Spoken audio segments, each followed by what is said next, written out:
Well, it's a good thing I have plenty of time today. Whatever. I have to re-record the session because I hit the record button too many times and I thought we were recording and I unrecorded us or turned the recording off. So what you missed today was a wonderful showing from Amy Sparks about the new twin marker, which I can't show you because I don't have one yet. And also a wonderful introduction to a website that I'll show you here in a second from Tina about ordering books. So I have all of my chat notes from today, so I will be able to answer the questions that were asked in the chat. And I also have a copy of my agenda and the outline. And thank you, Jolene, for doing sketch notes. So between all of that, we're going to be able to put together a really nice session for you, which is really about writing with the number one art marker with grace and intention. So I'm trying to do this with as much grace as possible. And first, I'd like to start out by sharing my desktop with you and sharing with you a video that I created in collaboration with Neuland. Please join me in a creative journey through Neuland's Wonderland, where so many wonderful products are available to enhance your professional life. Here I'm drawing and writing with the number one art marker in Neuland's flip chart project book in the lettering style I call Twinkle. I just love wandering around the woods and the Neuland work wand. This multifunctional and mobile panel can be joined to other panels using built-in magnets, and each wheel can be locked down. When you are moseying between panels, the saddlebag is a great way to keep your chalk ones and whiteboard markers organized for when you're ready to draw. I may have gone a bit mad designing the wacky Western lettering style, but I'm not crazy. You too can get ecstatic about aesthetics, because working with them is surreal. They come in 3 sizes, 8 colors, and are recyclable. Each panel features a double-sided workforce allowing you to work with the chalkboard or dry erase markers. The chalkboard ink in the chalk one markers are water soluble, which makes for easy cleanup for the next use. Awarded the German Design Award in 2016, both surfaces of the work wand are magnetic.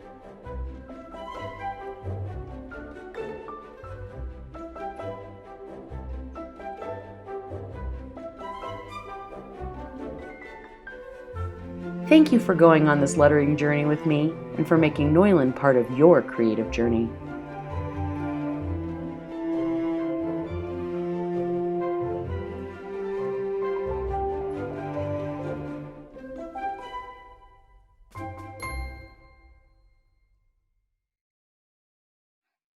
The reason why I wanted you to notice those 2 drawings is because I actually drew them with a Neuland Fine One art marker. The lettering and the drawing on that scene before, after that, and also at the very beginning, were actually drawn with the art marker, including the aspen trees. But what's interesting about this particular drawing and the one in the beginning, whoops, sorry about that, about this one and the one in the beginning, obviously, I'm having a hard time keeping it paused in that on that one. That was drawn with a fine one, and I love drawing with the fine one. Now, I tend to use very, very thick lines, but some illustrators use the very, very tip to get hairs and very fine lines in their illustration. So this isn't to scale, of course. I scanned this, and they blew it up, and they used it as a transition between the scene and the video. So welcome to Writing with the Fine One Lettering Tips Tuesday, with the art marker with grace and intention. I'm trying to have as much grace as possible. And my intention was to record the session, but that just did not happen. So I'm going to refer to my agenda and the show notes today to rebuild this session. Don't worry, it won't be hard. If you're interested in learning Twinkle, I will share the link with you here. That Twinkle lettering style is really about using your lettering style and adding serifs. And you can use any marker to create that, but I teach it using the fine one, and it's easy to learn with the #1 art marker. So let me tell you why I'm wearing this crazy shirt. I know that it kind of clashes with my background here, and it's super busy, but about a month ago, I was graphic recording for the Cortez Literary Festival at the library in Cortez, and I had just gotten done setting up. I had sort of a small space, and what I was recording on was Neuland's brown pinboard paper. I'd cut it in half, so they were smaller sheets, and I'd say a little bit about the size of a flip chart sheet. And I was recording with all of Neuland's outliner markers and acrylic markers because I wanted this piece to stay around for a while. And I ended up folding all of my graphic recordings and binding them into a book that the visitors of the library can continue to enjoy. And so anyway, I was all prepped up, and I came out of where I was recording, and I was going back to my booth. I had a wonderful booth representative, Kristen from the Art Supply House, and she was showing people just different art supplies and Neuland markers and my books and Ray's new zine that he's coming out with. And there was a woman standing there with this shirt on. And I just beelined it to her. I was like, oh my gosh, I'm so happy you're here. Where did you get that shirt? And she said that she had read in the newspaper that you had to sign up for my class in person. But my class, my breakout, and I was teaching brush lettering, wasn't until the end of the day. And so she showed up first thing. She was the first person in the library. She signed up for my class. And of course, by 4 o'clock, 4:30 by the end of the day, when it was my turn to teach, the session was full and had a waiting list. And so she got to take the brush lettering workshop.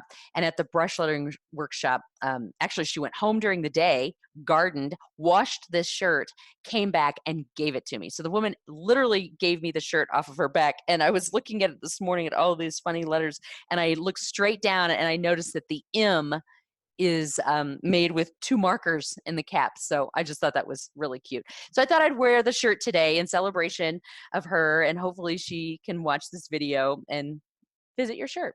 So that's the reason why I'm wearing this very colorful shirt. Now I want to talk to you a little bit about the anatomy of the markers that we've been using. And I'm going to find a empty sheet in my book. This was from when I taught at the Grove, and I will pin this video and show you a little bit about the different nibs that we've already covered this summer in Lettering Tips Tuesdays. So we've talked about the wedge nib, the round nib. Just want to remind you a few things about each one of these nibs, what makes them different and what makes them unique. And so with the wedge nib, we know that we have a broad edge, and this can be with the #1 wedge, and there's also the big one wedge.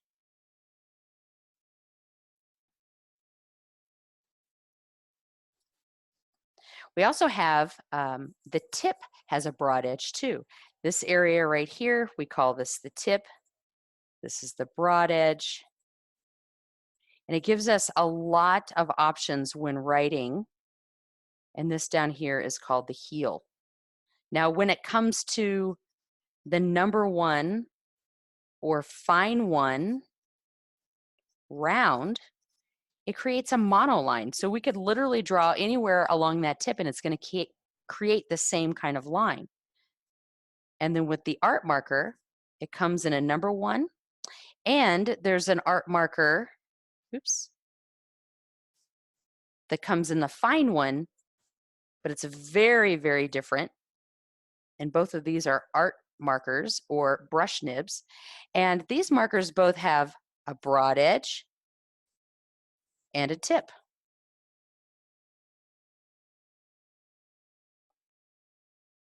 And we have a new marker that is called the twin.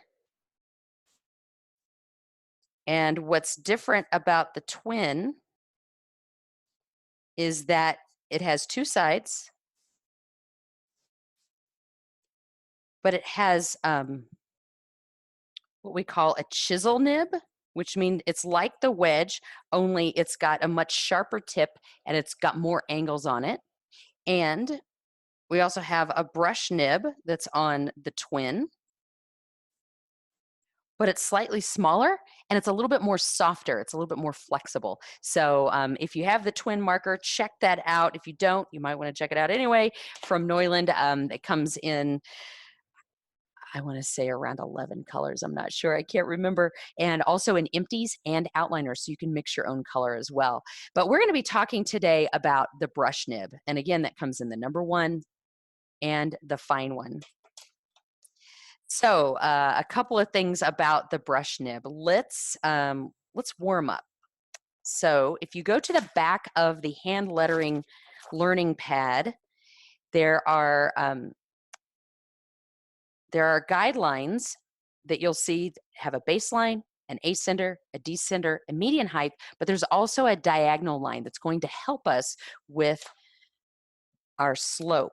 And so the first thing that I ask people to do is to hold their marker as horizontal to the page as possible, both this way and to the bottom of the page. We're working on desktop now. I usually teach working desktop, but then I ask people to change their body dynamics to go to the wall. And the reason why I do that is because I want people to really get the form first before they go to rhythm. And so you're going to hold your marker as horizontal as you can and press down as hard as you can because you're using the side or the broad edge of the marker. This is going to give you your thickest line. Now think of this as like a ratchet, right? So you're going to come up a little bit. You're going to still follow that line going down, but you're not going to use as much pressure because you don't want to damage the nib. And from here, you'll see this is going to be your spectrum of the lines that you can create using your brush marker. Now to get your thinnest line, you're actually going to go from the baseline up. So this goes up and you're dragging the marker and all of these go down. And so the basic rule with brush lettering is that you're going to go thick down and thin up. Now I'm doing a straight line here and notice I'm picking the marker up each time. So thick down, you are pointing your marker towards the thickest line that you want to create. And then for the thin, you are dragging, and notice how slowly I'm going. And even though these are connected, I am picking up the marker between each one. So if I were to create a U coming down, thick down, and thin up, you'll notice I'm still following those slope lines, thick down, thin up. I can also go from, and my marker here is a little old. If you find that's happening, it'll develop this little belly on the bottom. It's hard to get those nice thin lines coming up being consistent. You can actually flip the marker over and it's like having a brand new nib because it's going the other direction. You can also go from the baseline up. So remember, thin up, thick down. And you can create a chain, thin up, thick down, thin up, but only because we use it in a letter. If I see anybody doing this business, I don't know what you're practicing, but you're not practicing proper brush lettering. And I didn't teach you that. That actually you learned bad muscle memory by doing that. And so all of these, and you'll find all of the practice strokes in the practice PDF download. You can find it here, and I'll put a link in the video so that you can find it. Those are all practice strokes that create other letters. So we're going to break down the letters to create those. Let me look at my chat room notes real quick because we had some requests for different letters that people wanted to see me create. When I'm pressing down, so one of the questions was, how hard am I pressing down? So I tend to be very heavy-handed, which means I'm using the back of my hand to slide across the page, and I'm pressing down pretty hard. I don't want to damage the nib, but I'm pretty heavy-handed. So say I'm going to make an O. I'm going to start at, you imagine an oval inside of this rectangle. I'm going to actually start at the 1 o'clock position.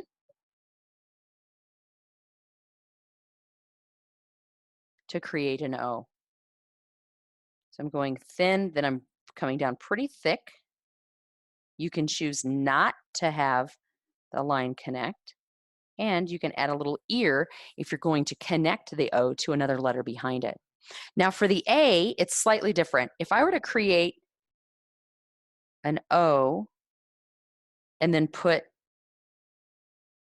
a stem on it, it would look a little frumpy, a little bottom heavy. And so what I do is I follow a triangle. So if I were to draw a line right in the middle of this sort of parallelogram, rectangle shape, come down and then come straight up. And so it makes more of a triangle shape. And the reason why I do that is because I want to keep this triangle in the middle. That'll keep it from getting frumpy, from getting heavy, and it makes it much more legible. Now you can write a whole bunch of these. If you notice, I switched markers from 101 to 106 just to keep these fresh. You can write a whole bunch of these shapes, and I'm writing them, if you're using the practice pad, I'm writing them one square away because I can make an A, a D, a G, a Q. And if you bring up your next stroke halfway through, it's going to connect with the next letter. So stay away from that. Looks a little too, just looks a little adolescent. All right, so when I'm drawing the O and the C and the E, again, remember, I'm starting with my nib up and to the left so that when I come down thick, I get this nice thick line. I'm going to fix that right there. And the difference between the O, the C, and the E, for the C and the E, I need to bring this tail of the C way out. And again, notice I'm stopping about halfway between the baseline and the midline. And I'm going to do a couple of these and see, here's where you can connect them. So that you can see for C, you can do a little flick down, and that can be your serif for your C. For your E, I normally start in the middle and find myself going up for a couple of reasons. If I go down, I don't know where it's going to land, but if I start in the middle, I know where it's going to end up, and I can use this little piece here as a trajectory. So I come up like that. You can start in the middle and then work your way around. I think it makes a lovely E, but it kind of throws my slope off. And so a lot of times I'll just, like I said, start in the middle and then go up. It makes a nice connection. And I like it when it goes from thin to thick as well. So those are the differences between the A, the O, the C, and the E. I'm going to show you the fancy G. That was one of the requests. So if you're going to make a fancy G, you're going to actually start with a little O with an ear. And so the reason why it's smaller is because you're going to have all this business down here to do stuff. And so what I recommend is go ahead and draw a couple of these or write a couple of these and play with how you would create the bowls at the bottom, the second half. You're going to start at the 5 o'clock position and you're going to work this way.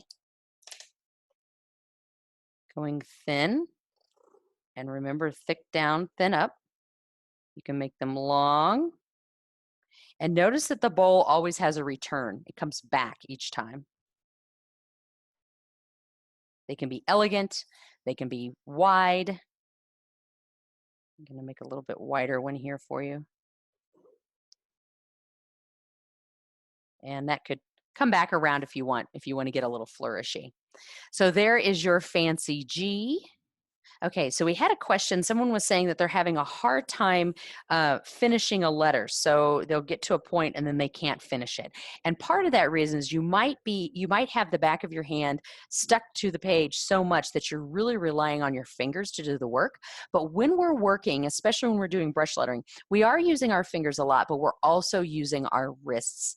And I am moving and sliding across the page as I'm working. So it's important to remember that when you're at the wall, you're going to use your elbows and your shoulders more often when you're working at the table, especially if you're doing the brush lettering, because there's such sensitivity in change in the art marker and the brush marker. You are going to have to use your fingers more. So don't get stuck in one place. Keep moving around. This is a great segue now to talk about the difference between lefties and righties, and also universal ball joints and our wrists as universal ball joints, and when we can use them that way and when they can get stuck. So if you notice, a lefty, their wrist is going to naturally go this way, and a righty, our wrist is going to naturally go this way. And so what will happen is sometimes a lefty, they may not have the same slope as we do. They might be more straight up or to the left, and that's completely acceptable. So we'll say lefties go this way, righties go this way. And everyone, no matter if you're a lefty or righty, we like to pull our letters rather than push, because it's hard to push a brush nib. And so for a lefty, you may find that if you're going to write, say I'm going to do a sign painter letter A, let me do it as a righty like this. Notice that I wrote downstrokes and then my cross stroke went this way because I'm actually pulling my hand this way as I write. But for a lefty, you may find it easier to write from the baseline up because you're pulling up, and it might be more helpful to pull the crossbar this way. And so we can use these universal ball joints, these wrists of ours, to do all different kinds of things, and that's going to help us with the pressure. But sometimes we want to be able to keep our wrist almost intact and move our shoulder and our elbows to create straight lines all the time. And when would we do that? If I were writing the word architect, sure, I'm flipping the marker within my hand, so I am using my fingers a bit, but I'm really using my shoulder and my elbow a lot to keep my marker perpendicular to the thick line that I want to create. And so sometimes we keep it straight, sometimes we're really using our full fingers, wrists, and pressure to create letters. Now, if you're finding that brush lettering is difficult for you, focus on the form first and then focus on pressure, and then rhythm after that, because it will definitely take some time. All right, so I want to give a quick sign painting demo. For those of you who are signed up for my how to letter like a sign painter course, you will receive an email next week. We're going to do a deep dive into sign painter. I'm going to show you some tips and tricks about it. Many of you have already taken my course in the in-person Level Up Your Lettering class, or you may even have this zine. Now this zine is sold separately because you don't need it for the class, but it's just it's pretty much shelfware, but it does have instruction in it as well. I use this as my handout for how to letter like a sign painter in my workshop. So if you have the zine, but you didn't sign up for the online workshop, you can still do so, or you can just email me and I'll be sure to add you to the list and give you the link information. Anyway, I want to give you a quick demo on how to letter like a sign painter. I am going to use the lines in the back of the book here so that you can see. I'm using the baseline, I'm using the ascender. I'm not going to use the descender because I'm going to write in all capital letters, but instead of having a high X height or median length, I'm actually going to flip that and do low. I've actually had some of my students actually write from here to here, and I'll do that now just so that I can demonstrate that. And so what some of the attributes to brush letter are is that it's leaning forward, it's fast, it's written with a brush marker, it has a low X height. Notice the E and F are different. I'll talk about that more next week. I'm not really following the strokes here. I'll talk about the J and the K.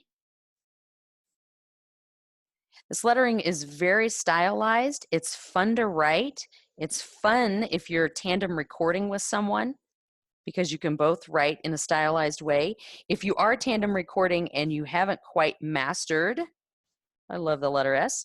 If you haven't quite mastered sign painter, then architect is a really great one to do. And architect is also excellent to improve your lettering style. So this is sign painter, written very, very quickly. We'll do a deep dive on that next week. A couple of other lettering styles that I wanted to introduce you to. Actually, I'm going to flip to the front of my book for this part.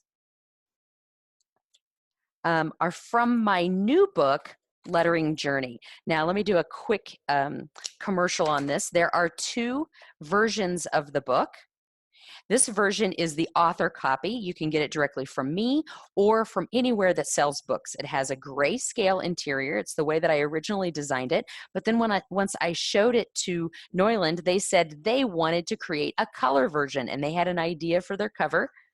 And so in the color version, you're going to see full color photos of all of my stops and examples of contributors' works. I collaborated with different people on the book, and so their work is going to be in color. Every book actually comes with a discount from Neuland. You get 10% off your next Neuland order. Both of these books have that, and you can get this from Neuland.com, and it comes with, you can get an optional marker bundle as well. It's a hand lettering kit, so it's a beginner kit, and it also has a booklet that also comes with it for beginners as well. So both of these books are available, and I wanted to show you a couple of lettering styles that you can write using the art marker. So one is called Wacky Western. And you saw that in the video where I said, I'm not crazy. The word crazy was in Wacky Western. And this is written with a big one. But I have a version of it written with an art marker. And so the attributes for Wacky Western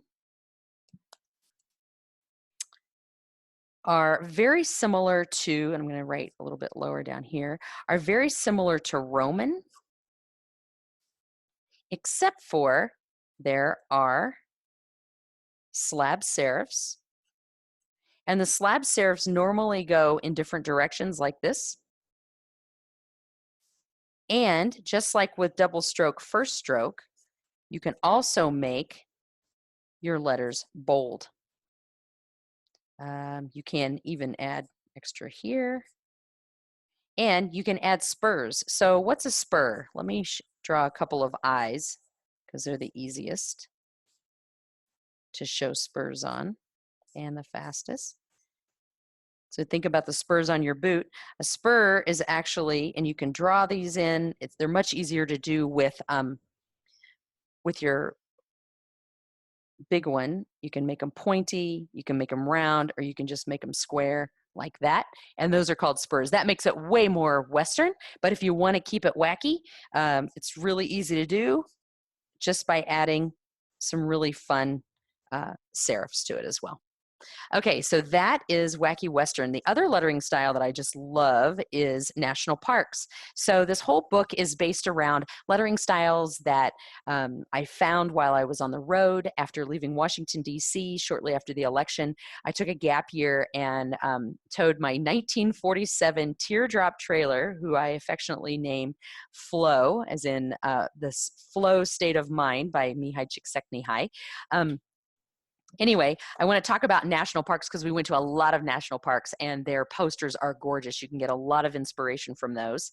And the lettering style that I do here, I'll write a few of the I'll show a few of the variations, but I also collaborated with Trent Wakenight, one of our Lettering with the Masters, on creating, he actually came to me with this lettering style. He calls it Art Deco. And I went, wow, that's really similar to national parks. Would you share it with us? So he shows us how to write all of these lettering styles in his video, Lettering with the Masters. And I want to flip back to some of these variations and show you how I make them. So what I love about national parks is that it is a very geometric lettering style. Oops, that needs to be straight up and down. For the most part, they can be high crossbars and junctures. With the letter E, it's a little stylized. It's definitely higher. You can play with how far out that second crossbar is. It can cross the stem. It can also go far out. It just depends on how much room you have on either side. But there are also low crossbars as well, and many, many variations, like the letter N. The letter N can be very simple. I usually never make this in any other way except for in national parks. And for letters like the letter H, I would probably go keep that high as well, and then focus on where is my crossbar? Is it going on the outside or is it staying within? All right, so national parks has very, very specific attributes. So I was asked in the live session, how do you keep all of these different lettering styles straight? And how do you learn them all? So I do take classes from master calligraphers, sign painters, and graffiti artists, and then I translate what I learn to you, to share that with you. And so the way that I keep them straight in my head is that I always think about the attributes. So every chapter of the book, I talk about the attributes of that lettering style so I can hold them.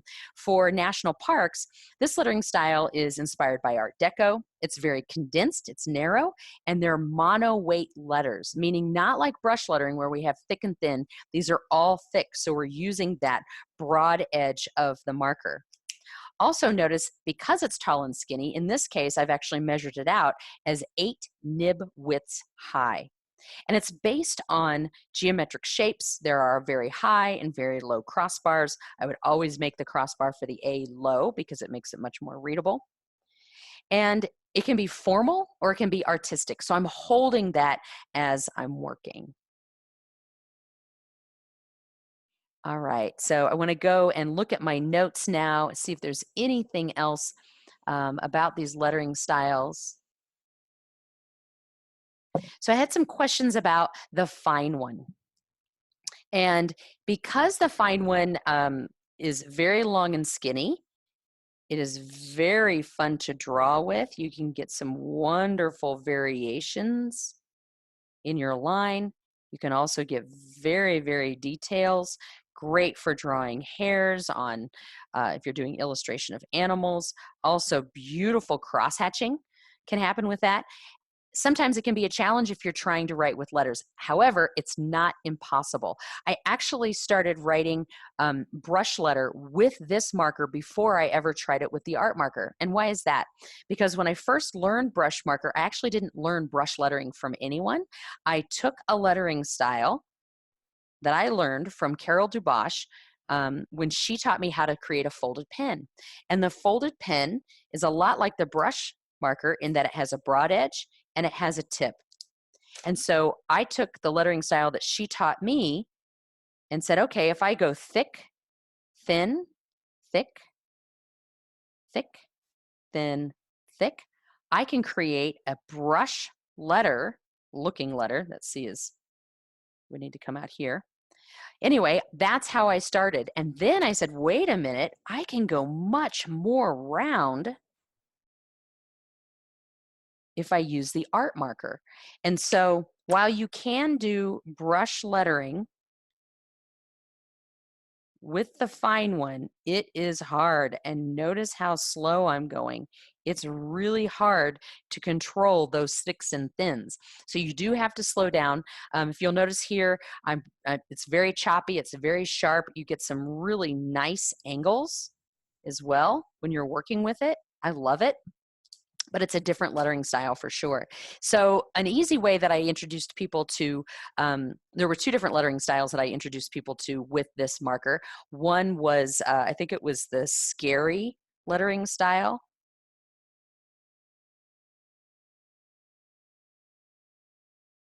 Where I was using just the edge, you're using the horizontal part. And then that led me to, I did that for Halloween one year. And then that led me to twinkle. And you'll notice what I'm doing here is I'm just using that really thin part of the marker to create the serif. Then it's already, I can lay that down to create the thick line, the K. I try to keep that pretty wispy. And with the E, there's all different kinds of variations with the E. You can just go up like this. You can start there and do this. This one I think is a lot of fun. You can always end it too. You could just use it just like a brush, but I'm using the broad edge a lot. So this is how I use the fine one marker. I'd love to hear how you do too. And you probably use it a lot for drawing and shading and highlighting. It's a wonderful marker for that.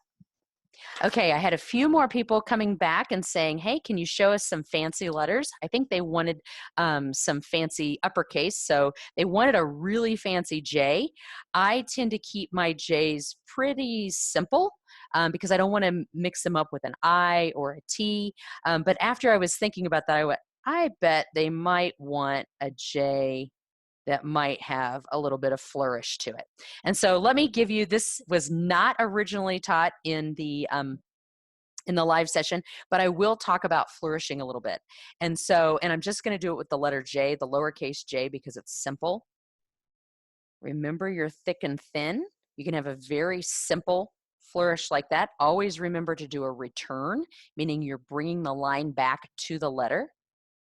The one that I just showed you before, I made it big enough that I could actually put a little curve in there. You can also do that at the end if you want.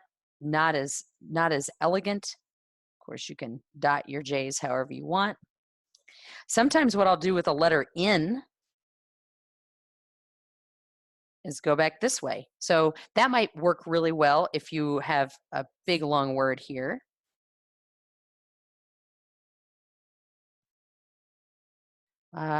Maybe it's at the end and you want to underline it. So flourishing, the person that I would go to for flourishing is Rosanna von Sacken. She was the, I believe, June Lettering with the Masters. She talks about brush lettering and doing flourishes with brush lettering as well. It was gorgeous work. And then someone also wanted a fancy M. Well, you can certainly do a large lowercase shaped M and put a flourish on it. The way that I do my flourish is that I just set my marker down, come around, start to lighten up, and again, always with that return, because otherwise you'll have flyaway flourishes and you don't want them to get away with you, because what happens is it actually moves the eye in a completely different direction. But the M that I normally write for my name looks a little bit like this. You come down, you have a bit of a return there. My marker's a little older. Should have replaced the nib. And then a V, and then this comes up. Then I can add that flourish and then write the rest of my name, which I won't bore you with that, but that's the idea. I was also being asked about speed. So if you've ever taken my in-person class, you get a name tag with your name on it. And for the most part, I think some of them I do write brush lettering. I can write it really slow and it's nice and round. Notice how slow I'm writing this. This is literally how slow I write when I do brush in a very rounded style. Also notice that I left a little thing here, which I didn't do here. That's great for putting a flourish at the top of a letter. But if I wanted to go fast, my letters wouldn't have as much thick and thin. They'd be more consistent in terms of the line quality. And notice how much sharper the letters are. Like this isn't really rounded. It's really sharp. It's really fast. And this is the way that I use brush letter when I'm graphic recording. So I can do both. If I have a little bit more time or I'm doing a studio piece, I'd probably choose this one. But if I'm going really fast, I just do it. And just a quick tip, when I first started learning brush lettering, there were 2 words that I learned how to brush letter first so that I could get really, just so that I could say that I used it. And that was welcome and thank you. And the reason why I learned those is because I could put it, I'm not going to even finish that one. I can put it on an agenda. And I still do it today. At the very beginning of my agenda, I put welcome, and at the very bottom, I write thank you. I also had a request for a K. You'll notice that I'm using a lot of different angles when I write my K. So you have the stroke, the first stem that comes down. The next stroke is a flick, and I want it to go from thick to thin. I want it to get very thin by the time it hits that stem. And then I'm going to come out a little bit, because the rule in brush lettering is that you go thick, thin, not thick, thick. Right?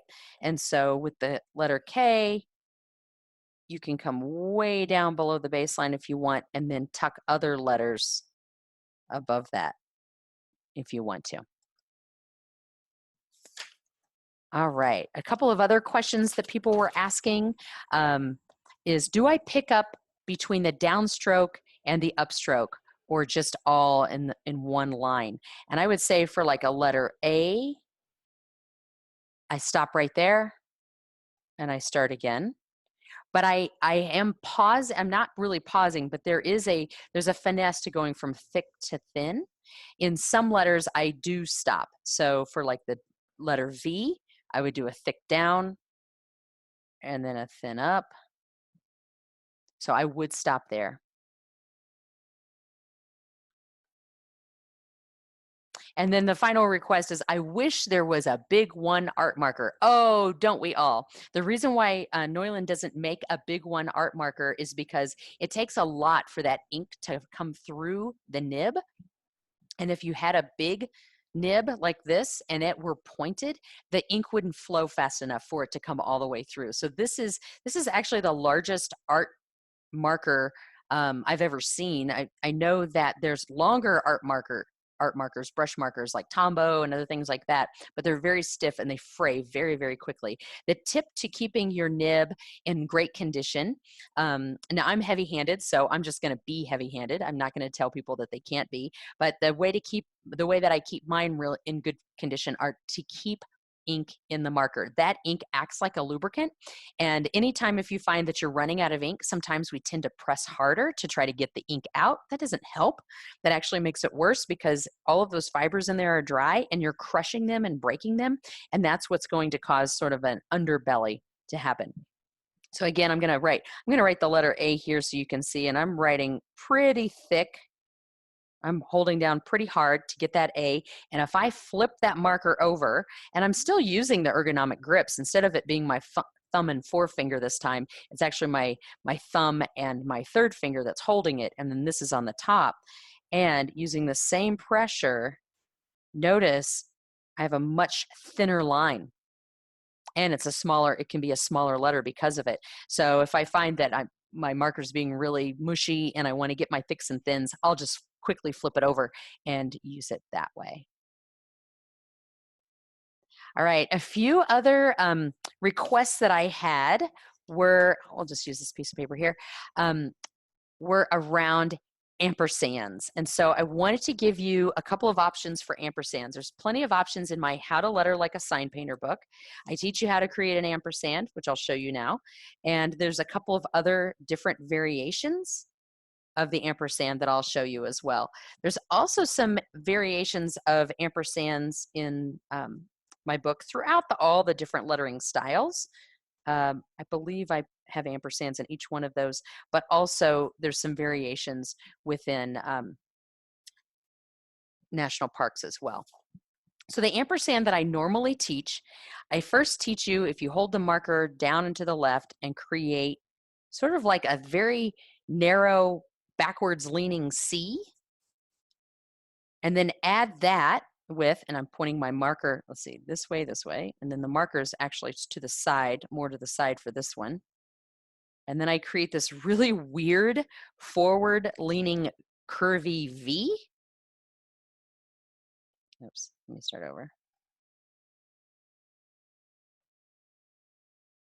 And that's how you get an ampersand. That's a two-stroke ampersand. Now, if you're thinking about writing an ampersand, it can be very difficult to do. So break it down into shapes. Another very simple one that I like is a backwards 7 with what looks like a funny C. And that's probably one of the simplest ones you can do. Some other variations are create one that looks like a backwards 3. And I'd say go ahead and make a couple of these. Make the top part smaller than the bottom part, and you'll be able to do things like, I don't have a whole lot of room here, but you can go down. This can come up, and you can go up. This can be a little bit higher, and you can just go straight across. So there's some variations of that particular ampersand. Many of you may already know this version. You can make it look a little bit nicer by doing some implied lines and getting some nice thicks and thins in there. And if you need to make a great big one, what I'll do sometimes is I'll put a little serif at the top and then have this line come way out. So lots of different variations for ampersands. Have fun with those. Post those if you can. I'd love to see what you create. Real quick, I wanted to show you a website that Tina shared with me today, and I apologize that she's not going to be here to explain this website to you. When she first sent this to me, I thought bookstores against borders. It's not Borders Books, it's bookstores against borders. This is around the issue that we've been having here in America in terms of the border issues that we've having and people getting separated from their families. And so right after, since this is 4th of July and Independence Day, there are a lot of groups getting together and making making awareness and tribute projects around this subject. And so if you were interested in purchasing my book and were planning to purchase it online and wanted to kind of make a statement as well, there are participating bookstores that you can order from that are going to be donating 5 to 10% of their online and in-store profits from July 5th through the 7th to Racy's, which is an organization that's fundraising for this cause. And so I don't have a list of the bookstores that are participating, but I bet if you search bookstores against borders, you could probably find some participating bookstores that do that. So that's just one other way that you can order the book if you'd like. Otherwise, you can go to my Gumroad, gumroad.com/corp graffiti art. There's all kinds of different resources there for lettering and also my book. And regardless if you buy the book from Neuland, from me, at your local bookstore, online, wherever, I want to let you know that if you email me with your mailing address, I will customize a book plate for you that you can place in the front of your book. So it's like essentially having a signed book. Thank you so much for joining me today and for your patience in having to watch the repeat of brush lettering with grace and intention. Hope to see you next week. We'll be covering how to letter like a sign painter. So go purchase the workshop or the online course if you'd like to be a part of the bonus section.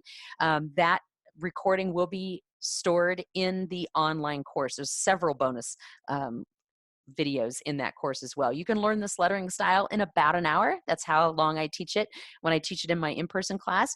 The first time you learn it, you're going to really learn the form.